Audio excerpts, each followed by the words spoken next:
नमस्कार, आप देख रहे हैं न्यूज प्लस 21। मैं हूं आपके साथ प्रियांशा लाजरस। आइए एक नजर डालते हैं दिन की 10 खबरों पर। केजरीवाल को छत्तीसगढ़ के सीएम का जवाब। मुख्यमंत्री भूपेश बघेल बोले, लक्ष्मी गणेश के पैर पकड़कर वैतरणी पार करना चाहते हैं दिल्ली के सीएम।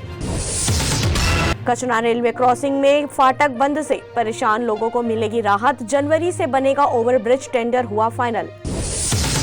आईएएस समीर बिश्नोई और 2 कारोबारियों को जेल रायपुर की सेंट्रल जेल भेजा गया। जितेंद्र जैन की जमानत पर अब 5 नवंबर को होगी सुनवाई।